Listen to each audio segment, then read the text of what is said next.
और इस वक्त की बड़ी और अहम खबर आपको बता दें, तीरथ सिंह रावत ने इस्तीफा दे दिया है। हालांकि आपको बता दें कि इससे पहले भी लगातार कयास लगाए जा रहे थे, लेकिन इस वक्त बड़ी और अहम खबर मिल रही है।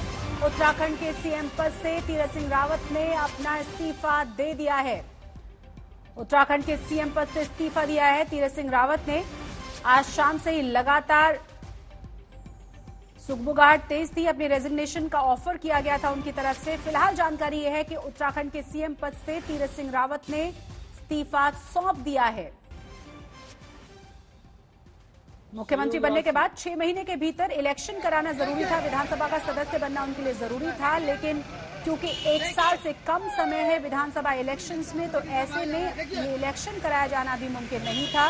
इसी को लेकर लगातार कयास लगाए जा रहे थे कि इस्तीफा उन्हें देना होगा। उनकी मुलाकात भी आज जेपी नड्डा के साथ हुई थी। आपको फिलहाल बता दें कि जानकारी ये मिल रही है कि इस वक्त तीरथ सिंह रावत ने अपना इस्तीफा सौंप दिया है। पॉलमी साहब ज्यादा जानकारी के साथ हमारी संवाददाता जुड़ गई हैं। पॉलमी, और क्या जानकारी है? जी, तीरथ सिंह रावत कुछ ही मिनटों के लिए राजभवन पहुंचे। उन्होंने अपना इस्तीफा दिया और बाहर आए, और उन्होंने जो प्रेस वहां पर इंतजार कर रही थी उनसे कहा कि उन्होंने इस्तीफा दे दिया है और समय नहीं था, इसलिए चुनाव नहीं लड़ सकता था। ये तीरथ सिंह रावत ने मीडिया से कहा है। अब हम देखते हैं कि वो और कुछ बताते हैं या नहीं, पर उत्तराखंड चीफ मिनिस्टर तीरथ सिंह रावत ने अपना इस्तीफा दे दिया है अपने पद से।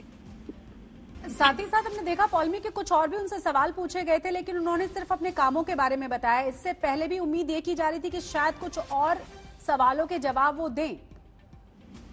जी बिल्कुल, पहले भी उम्मीद की जा रही थी कि जब वो press conference media waiting room में भी जब पहुंचे थे कि वो शायद मीडिया से बात करें, थोड़ा खुलासा करें कि किस वजह से वो इस नतीजे पर पहुंचे हैं कि उन्हें इस्तीफा देना चाहिए अपने पद से। उन्होंने उसका कुछ खुलासा नहीं किया, ज्यादा विस्तार से उन्होंने बताया नहीं। और अब जब वो पहुंचे राजभवन और इस्तीफा देकर बाहर निकले, तो उन्होंने सिर्फ इतना कहा कि समय नहीं था, इसलिए चुनाव नहीं लड़ सकता था।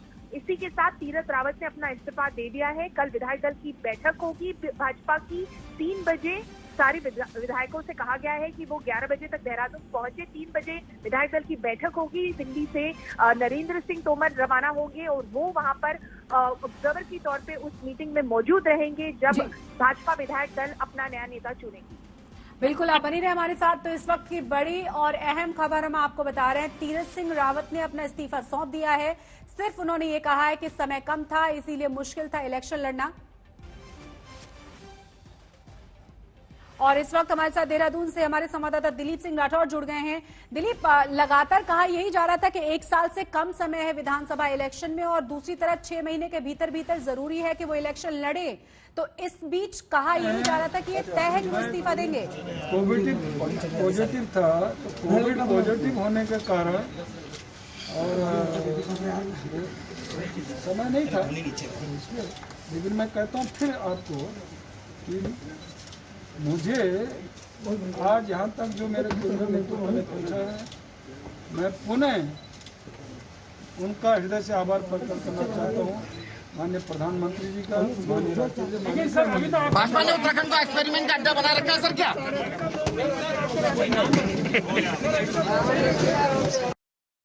दिलीप सिंह राठौर हमारे साथ जुड़ गए हैं। दिलीप, यही सवाल विपक्ष भी पूछ रहा है, यही सवाल जर्नलिस्ट भी वहां पूछ रहे थे कि एक्सपेरिमेंट का अड्डा बन चुका है उत्तराखंड, क्योंकि 6 महीने के भीतर भीतर विधानसभा का सदस्य होना जरूरी है। 1 साल अगर विधानसभा इलेक्शन में, तो ये इलेक्शन कराया नहीं जा सकता था।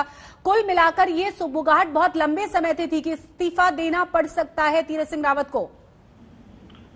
शशि, सबसे पहले तो ये है कि इनके पास एक वक्त था। मार्च में जब इन्होंने शपथ ग्रहण की थी मुख्यमंत्री पद के लिए, तो सल्ट उपचुनाव होने थे, जहां पर इनके पास पूरा मौका था कि 6 महीने के अंतराल में ये वहां पर चुनाव लड़ सकते थे। लेकिन तीरथ सिंह रावत ने वो फैसला ठुकरा दिया। सल्ट चुनाव में चूंकि कांग्रेस पार्टी वहां पर बहुत मजबूत मानी जाती है, इसलिए वहां पर इन्होंने चुनाव लड़ने से इस अपने आप को अलग कर दिया, और उसके बाद वक्त धीरे धीरे हाथ से निकलता गया। संवैधानिक तौर पर अगर 151A की बात हम करें, तो ऐसे में किसी भी प्रदेश के अंदर साल भर के अंदर अगर चुनाव होने हो, तो ऐसे में कोई भी उपचुनाव होना संभव नहीं है।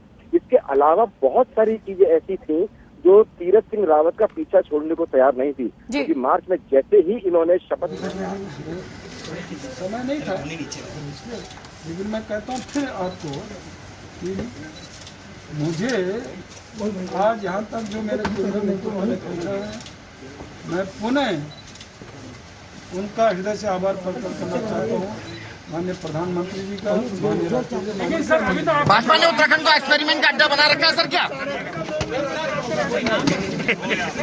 दिलीप, आपने सुना प्रेस कॉन्फ्रेंस में भी उन्होंने सवालों के जवाब नहीं दिए हैं, लेकिन उन्होंने इतना जरूर कहा कि मैं कोविड पॉजिटिव था और समय नहीं था, मैं नहीं चाहता था कि संवैधानिक संकट पैदा हो। शुक्रिया अदा करने के बाद प्रधानमंत्री का वो वहां से उठकर चले गए, जवाब किसी बात का नहीं दिया।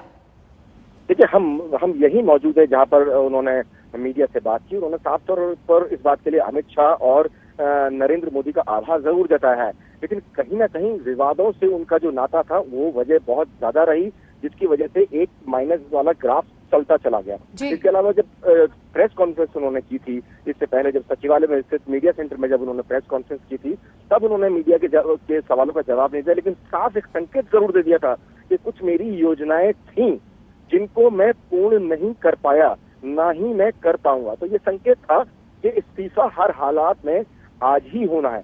ठीक 11 बजे ये राजभवन पहुंचे। राजभवन में जाने के बाद इन्होंने देवी रानी मौर्य जो राज्यपाल महोदय हैं उनको इस्तीफा सौंपा और उसके बाद सीधा अपने सेफ हाउस गए, जहां पर इन्होंने मीडिया से मुखातिब होकर ये सब बातें की हैं। शशि।